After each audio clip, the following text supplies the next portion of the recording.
how far can Baker really carry the Bucs without Mike Evans? I still believe they can be 13-4. You know, do you? Wow. For sure. Because here's the reason why: the schedule is favorable still. It is. It's very favorable still. Mike hasn't been there, and they've still been playing well. Right. I think the bigger issue was Emeka wasn't healthy. Yeah. If he was healthy, because if you notice, they was just doubling him and making everybody else beat you. Yeah. But it was a matter of what we just talked about with Dan Campbell. He did an interview at halftime, and he said, we got a lot of young guys in there, and all I told them is play as hard as you can. Yeah. Do your job and trust the guys around you to do theirs. Yeah. And that's what happened yesterday. We just took a physical beat. They just beat us at every facet of the game. But the reason I believe that we'll still be okay, everybody has bad games. Baker, he missed some throws, but we turned the ball over. You got to hold on to the ball. That pick, I mean, he had it with one hand, and then he came and that's just an amazing play at home. Yeah, that was. That's all about who wants it that's more. just who wants it. That's a more. want-to play. That's why I said we just took a beating yesterday. They just wanted that more, and it showed on both sides of the ball. However, this is what gives me confidence. Me and Skip have said all year the defense is not great, but the Lions had multiple chances to blow the Bucs out. Like they could have put up 40, but the Bucs defense, with how they're playing and how they played yesterday, they had I'm not going to give you nothing attitude. A so what now what mentality is what I call it. So what, we turn the ball over. Now what are we going to do about it? And they held them and held them and held them as long as they could. That team is putting up 33 points a game, and we held them to 24. Yep. It's especially in the situations they were in, short fields, multiple opportunities, and we stood up. If we can do that versus that team on the road, I think we'll be okay. I believe in Baker. I believe in this team. It's just a tough day at the office. And it's not like we played the Lions. You picked them to win the NFC. I did. And we played them at home on primetime. What did I say yesterday? The Bucs are not great on primetime. They're just not. And the Lions are. And the Lions are. They That's are. what I'm saying. So it's just one of those games. But our schedule is very favorable. We have a lot of home games. Baker has played great on the road, which we'll have to travel. So we'll be okay. Yesterday was just one of them beatings. Mecca has to get healthy. Yep. Like, I understand he wants that rookie of the year, but, man, everything you do with your route running, then pulling off from DBs. I mean, he got open yesterday. Baker just, kind of underthrew it. That's very unlike Baker. Usually puts it on him.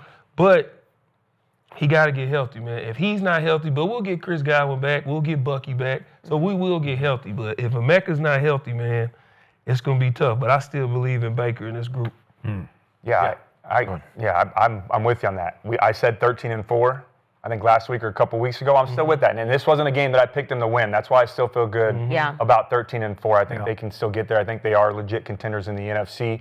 But with that being said, last night did concern me. There were some issues that they had, and I don't want to put all the blame on Baker. He did some things well. He made some big-time throws. He showed his toughness and stood in there tough, took some of those hits. But he did have some things that concern me. He didn't play like the Baker that we've seen play these last couple of weeks that's been at that MVP level. And a part of that was because of the Mike Evans injuries, not having his guys at 100%. He's had some injuries this year with the offensive line, but he was under constant pressure all game long, especially in that second half when they knew we're playing catch-up. We got to throw the football. The Lions pinned their ears back and got after Baker Mayfield. They were 4 of 16 on third down, and more importantly, they were 2 of 5 on gotta-have-it fourth down situations. It's tough to win games like that, but the thing that really bothered me last night was we saw Baker miss some important throws that we're not used to seeing him miss, because we talk about him being one of the clutchest quarterbacks. We're used to seeing number 6 make those throws, and he had 2 on that second to last drive of the game that could have potentially changed the outcome of that game. He missed Tez on that deep over route. He had a deep over. He had a step on the DB. He overthrew him. Then he had that throw to Ibuka, who the Lions went cover 0 with like a hole defender in the middle, but there was no safety over the top. Ibuka ran a great route, got over the top, and beat Whiteside, or what's his name? Whiteside. Yeah, beat Whiteside over the top. But Baker kind of did a jump throw because of the hits he was taking. It's a fall away. But he had time to stand in there, Skip. He still could have stayed in there and made that throw. Rusher right in his face. And it would have been a hit, but you can stay in there and make that throw. I truly believe that. You know why? Because I know how tough he is, and I've seen him stand in there and make that throw, but he underthrows that. But again, I know we're talking about the Bucs and Baker, but I got to give credit where credit is due. Last night, Kelvin Shepard, the defensive coordinator for the Lions, the heck out of that game. He is dialing up some game plans. And they got exposed against the Chiefs last week, but he said, we're going to fix that. We're going to come out here and correct this. They were disguising pressure looks. They were disguising coverages. They were playing man. They were playing zone. They were bringing different secondary pressures. Baker Mayfield never got comfortable in that game at any point. Agreed. He never got in a rhythm. Right. So Kelvin Shepard deserves a game ball. But you know who else deserves a game ball? Is those backup DBs. Yeah. Because those guys stepped up. Shout out and I want to give Robertson, my boy. Yeah, I got to give them all credit. We got Hallett, Millette, Robertson, Yasin, Harper, and Whiteside. Yes. They deserve to have their name called because they played a hell of a football game. They also deserve a game ball. And you know what I love the most is that Shepard believed in them. And you could tell in those gotta-have-it situations with the game on the line, he wasn't just playing prevent. He was playing man-to-man. And he was trusting those guys to cover across the board. And they were stepping up and they were delivering. And you guys know when you have a coach that believes in you and trusts you and is going to put you in those situations, it allows you to believe in yourself. And it helps you take it to the next level. And then on the other side of the ball, you mentioned the Lions offense. Got off to an explosive start, 275 yards of offense in the first half. Should have been a different game. Buccaneers only had 58, but where they got hurt is they had 2 turnovers. They had a turnover on downs, and they also had a missed field goal, so they couldn't separate. The second half, the Lions offense stalled out. The Buccaneers played better, but the difference maker in this game was Jahmyr Gibbs. He is one of, if not the most exciting players to watch in the NFL right now. There is not a lot of people in this world that can do what that man can do with the football in his hands. He is, don't want to say that he's been, under the radar. He hasn't gotten the love that he deserved, but we've talked about, guys like Bucky Irving. We talked about Bijan Robinson, Jonathan Taylor. Jahmyr Gibbs absolutely deserves to be in that conversation for one of the best running backs in the NFL. This was 2 teams that went back and forth. They're 2 teams that are potential NFC Championship teams, but the Lions played better last night and got the win. So the question was, do we blame Baker for the loss? No, I don't blame Baker for the loss. He had some bad throws. He had some overthrows. He had some underthrows, a couple turnovers. I think for them to have long-term sustained success, they have to get the run game going. Everything kind of seemed hard to get last night. They tried to run the ball. They put it all on Baker. And with Baker magic, it's him running around with his hair on fire, finding Ibuka deep, finding all these guys deep. So Ibuka wasn't 100%. He wasn't explosive. He couldn't elevate for some of those balls. Tez Johnson's a great player. He missed him on a couple shots. And then all I got to say is shout out to Dan Campbell, Kelvin Shepard, that entire back end. They're missing all the starters in the back end. Everyone. And those guys come out and put on a performance last night. I played with Amik in Las Vegas. He's my dude. When he went there, I was like, this guy fits the mold of the Detroit Lions, doesn't he? Oh, yeah. He's a baller. He's perfect for Detroit. He's perfect for Detroit. Who is that? Amik Roberts. Oh, yeah. Okay. Amik, yeah. I mean, the guy, he's a great kid. He's a hard worker. He's great locker room guy. Great locker room guy. Love him as a teammate. He's a dog. And, we just talked about the Miami Dolphins and how they can't get behind that guy. I would run through a brick wall for Dan Campbell. You would. I was in Miami with Dan Campbell when they told him, just show up, hang out with the tight ends. You can coach. Dan was an awesome guy. He played at the Cowboys for a long time. Yeah. And Dan Campbell, people forget, was the interim head coach of the Miami Dolphins. They let him walk right out that building. On that staff was Zach Taylor, Ben Johnson, Todd Bowles. I think maybe Bowles had left at that point, but they had all the pieces in place and they had their guy and they said, nope, we're going over here with this. Okay. So I'm not going to blame Baker for last night as much as I'm going to second your emotions and credit Kelvin Shepard and what he did, just like your 49ers did on Sunday night, where you're just up against it and your culture rises, where you've prepared these kids because they've felt from the veterans, this is how you handle yourself as a pro. I got to be ready and I got to come to play because we are decimated in the secondary. It's my turn and it's literally next man up. But most teams say that and don't believe that the next man is even remotely as good as the guy who just got hurt. But in this case, you shout them all out. Yeah. They were incredible. And it's hard to play those schemes. They're switching zone man, and they're baffling me. I'm just watching on TV, and I'm watching the replay saying, God, that's good. They look like this perfectly drilled unit, and they got thrown to the wolves, man, on national TV. Whammo, against Baker, the hottest quarterback in the league. And they had, this is a weird stat, but it's a good one. passes defensed. They had 12, and I forgot to look this up. I'll do it after the show, but it's up there. It'll end up being like the most passes defensed for the year. Yes, it's just a lot because you'll see full games where there'll be 2 total. Like my guy Richard Sherman used to tell me, if you get 3 passes defensed in a game, you've had a stellar game. You've had your best game of the year. So Whiteside had 3 last night, and he got Baker on the one. Baker threw it far enough. The one we talked about. You talking about the one to Ibuka? In the back of the end zone.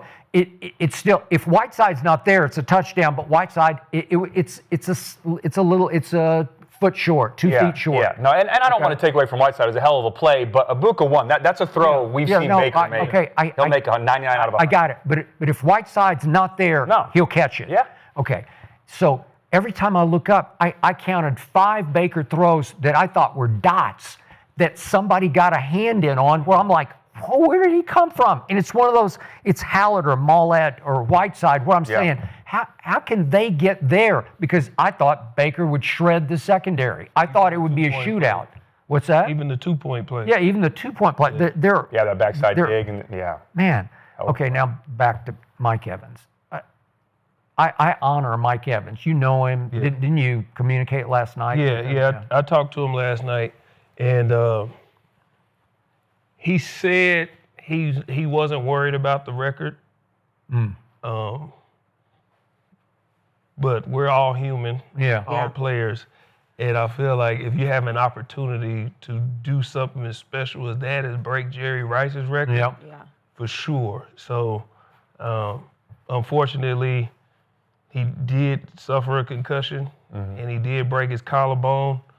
And talking about Mike, I don't think people understand who he is, not just to that city or that team, just as a person. You know, he's extremely selfless.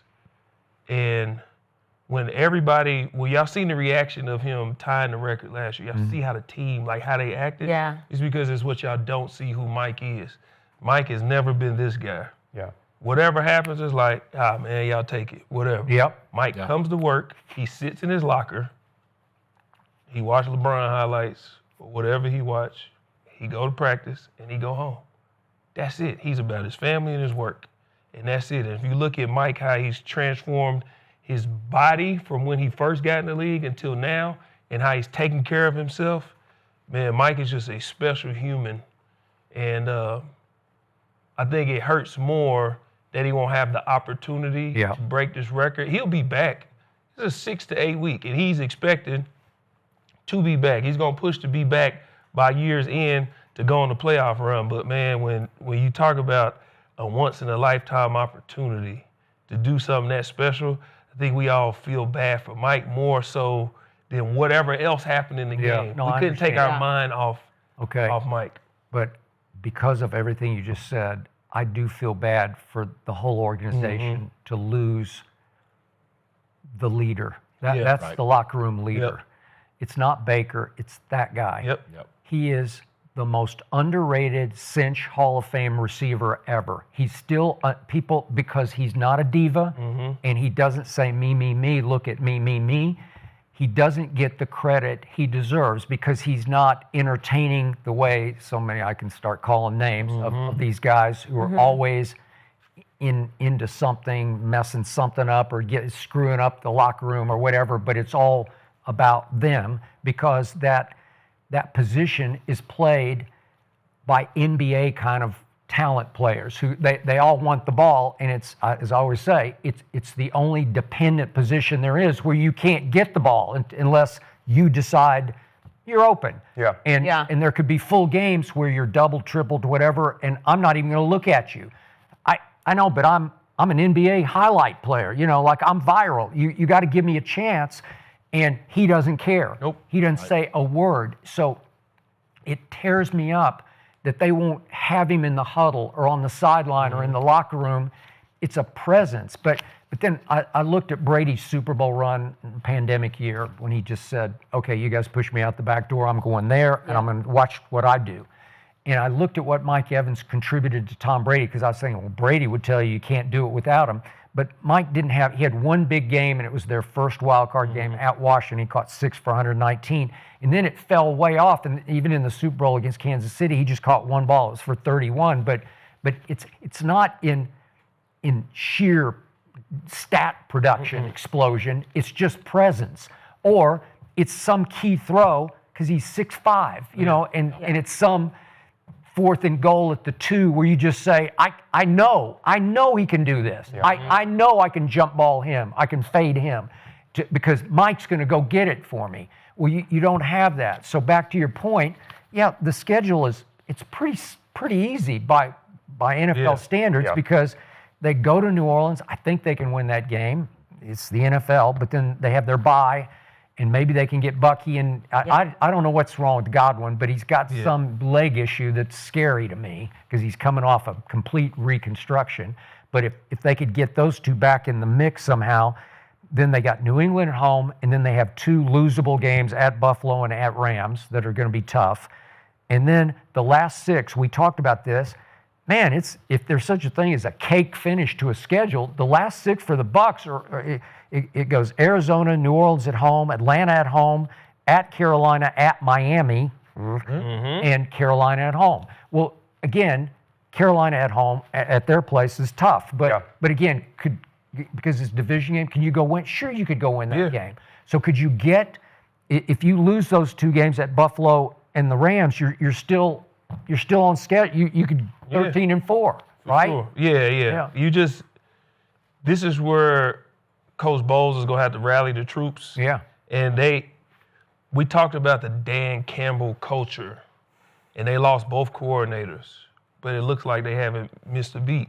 It's because when a culture is set on a team and your core is still there, everything can continue regularly scheduled programming. The reason I say that Tom Brady's the greatest free agent signing of all time is not because he's Tom Brady. It's because I was at the organization. We did not know how to win. When he got there, and ever since then, they haven't missed the playoffs. You know why? Because he taught them how to win. He did. Yeah. From all the way up to the top, all the way down to the last man. It's a plug and play because we do things a certain way here, and that's why I believe in this group. There's a culture that's been set with when Tom Brady came in, but you still got your core there. Mike is not playing, but he's still in the building. Then you bring in a guy like Baker, the core and the culture of how they are is why I believe this thing will continue. Because just like Detroit, we bring guys in and you just do your job. We play a certain brand of football. And the Bucs just ran up against a team. It's a mirror match. It's just like they do what we do. They play a certain brand of football. They at home. They just play harder than the Bucs. But I don't want this to be they lost this game, they lost a bad game, so now they just, no. Baker's still Baker, and this culture is still this culture, and they'll be fine. It's just when you run on that field and 13 is running out there with you, it don't matter if he touched the ball. The fact that 13 is in our huddle, that means something, you know? And allow me to say this as a Baker believer. The Baker hate was out in full force after that game last night. Oh, Like, I'm see? sure. Well, okay, check this out. So going into that game, he was a close second in the MVP odds to Mahomes, close second. Now he's plummeted to a distant 4th in MVP odds just off that one game. Yeah, crazy. After one quote-unquote bad game that I don't think was all that bad because, to your point, Ibuka, he's just protecting. He's like trotting. Yeah, well, I think they're taking into account, too, the injuries. The Mike Evans being out and what he's going to do. But that's the biggest thing from what you said for the Bucs right now is I trust them, even with the depleted roster and the injuries, to still win 13 games. We've seen them do it in the first couple weeks of the season. They can win games with their stars out. The biggest issue or concern I have with them is can they win games in the playoffs? Because you guys know the teams that win in the playoffs. Everything changes. Yeah, well, you guys know the teams in the playoffs that win are the teams that hit their stride late in December. They start getting hot at the right time, but they're also the healthiest team. And they have their key players. And if the Bucs can get back to being close to full strength and health, then I believe in them in the playoffs. But if they don't, they're going to be at a big disadvantage, even if they go 13-4 and win their division. And we have to, Bucs, I implore you. I love the people there and how Todd Bowles is drawing it up. But we have to trade or try and find some type of edge rusher. Yeah. Something. Yes. We A lot of need improvement it. on defense. You got We it. cannot just keep blitzing every man. When people know what you're gonna do, it is tough. You gotta have 4 that can just go get him. Didn't Let us do this. Reddick get hurt last night too? Yeah, right? man. It's just Lost like Sean Reddick. it's just The Bucs, that will help big time. the Okay, Bucs and got allow me to say one last thing about edge rushers. On the other side last night, Aiden Hutchinson is just nasty, relentless. Unstoppable. He's a monster. Hey, He's a beast. He's a Hey, monster. this is just me. I would take him over Micah, but that's No, really? I could have never I said knew that. I would have. I'd take him Of over course Micah. you would. Come on. I think there's a lot of players who take up Yeah. Mike. All right, so the Bucs I'd kind take of. Richie over Micah for sure. As an Let's go. edge rusher? I can get after the Let's passer. go. I always wanted to get after the Let's passer. see I got Richie as some an Talk edge about a rusher. beast. Straight That's bull it. rush. Yeah. Let's go. Straight bull rush. Straight bull rush. Push, pull, arm over. Yeah. I got all the I heard moves, you, baby. Rich. So yeah, the Bucs kind of got the injury bug, and they definitely need to improve a little bit on defense. But I know a lot of people here are rooting for them, so we'll see what Baker does. I know you really want him as MVP. Let's see what he does, but.